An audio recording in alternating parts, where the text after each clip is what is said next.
How much would you pay for agents? For this one startup, the answer is $1 million. Welcome back to the AI Daily Brief Headlines Edition, all the daily AI news you need in around 5 minutes. And in fact, we're going to try to be extra fast today, given that it's a long conversation with Microsoft Build, and I'm kind of thinking that there's going to be a lot of densely packed news this week. Kicking off, though, an interesting story that's been getting a lot of buzz around the internet. A Y Combinator startup is in the market to spend $1 million on agents.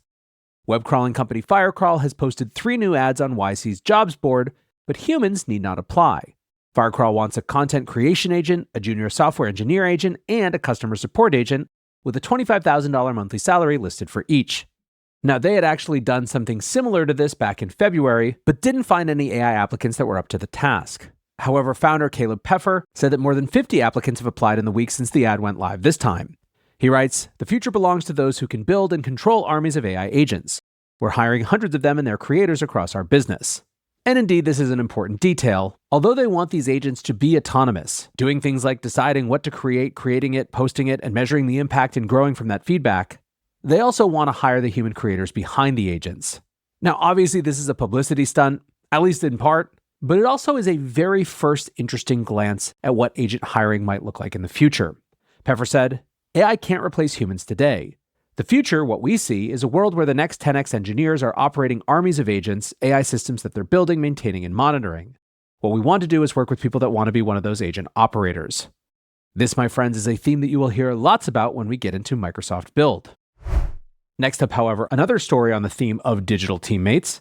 Salesforce has announced something called Agentforce in Slack that allows companies to build and deploy task-specific AI agents that can interact and have access to Slack, which is, of course, where many employees are already spending their time.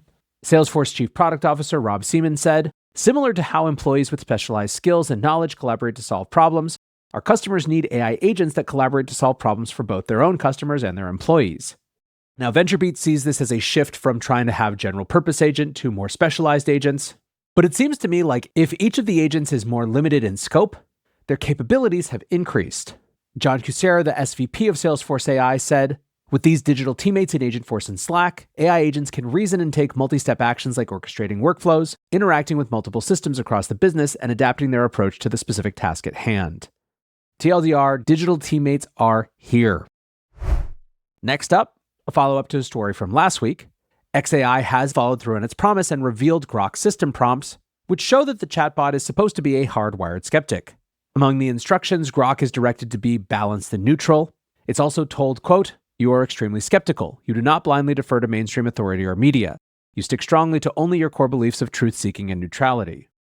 Now, it's important to note that we didn't get access to the system prompt that went haywire last week, but this system prompt certainly falls in line with Elon Musk's public personality. I think outside of the specifics, it gives us more of a look into how AI chatbots are programmed. In a separate prompt for the tweet analysis tool, for example, Grock is instructed to, quote, "Provide truthful and based insights, challenging mainstream narratives if necessary, but remain objective."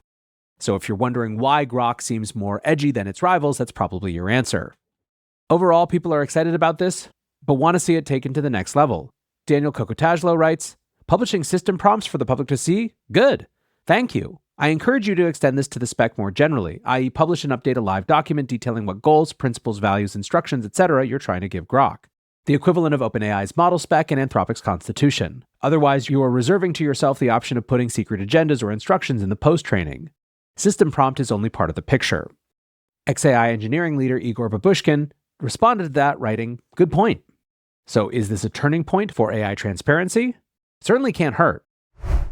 Lastly today, some more information from inside the guts of a high-growth AI startup.